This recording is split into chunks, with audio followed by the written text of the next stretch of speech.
Cricket প্রেমীদের কি খবর? ক্রিকেট প্রেমীদের আবেগের হোগা মারে দিস তো পাপনদা। পাপনদা বলতেছে বাংলাদেশ সুপার এইটে খেলছে, যথেষ্ট ভালো খেলছে এবং বাংলাদেশের সংবর্ধনার আয়োজন করব বাংলাদেশ ক্রিকেট দলের জন্য। আল আর উত্তালা, তুই ক্রিকেটের ক বুঝুছি রে? আল আর উত্তালা সেমিফাইনাল মিস করছে বাংলাদেশ। শালার বাংলাদেশের এই বিশ্বকাপে বাংলাদেশের কি অর্জন বলে লেগা কয় বলতেছে রিশাদ হোসেন এত এক্সিলেন্ট বল করেছে, তার বল অন্য দেশের প্লেয়াররা বুঝতে পারে না। আরে রিশাদ হোসেনের পারফরমেন্স দিয়ে কি একটা দলের পারফরমেন্স হিসাব করা যাবে একজন প্লেয়ারের পারফরমেন্স দিয়া? আর তাহলে তুরে ক্রিকেট বোর্ডের সভাপতি যে বানাইছে, তুই ক্রিকেটে কোনো শিক্ষা আসেনি তোর ভিতরে? ক্রিকেটের কোনো কিছু আসেনি তোর ভিতরে? তোরা যে বানাইছে গরু দিয়ে হাল চাষ না করে ছাগল দিয়ে হাল চাষ করতেছে, তুই ক্রিকেটের কিছু বুঝছি?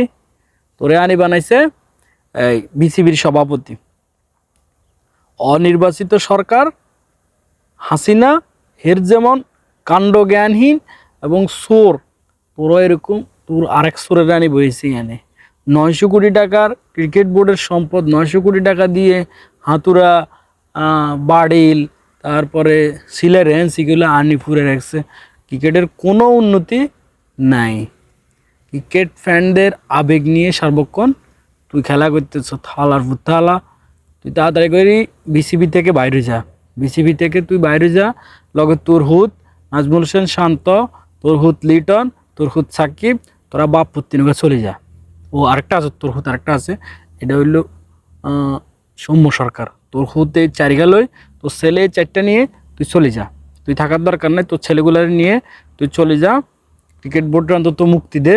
এদেশের ক্রিকেট প্রেমী মানুষদের আবেগ নিয়ে আর তুই খেলা করিস না। তোর আল্লাহ দায় তাড়াতাড়ি করে তুই আউট হ। তুই আর থাকার দরকার নাই।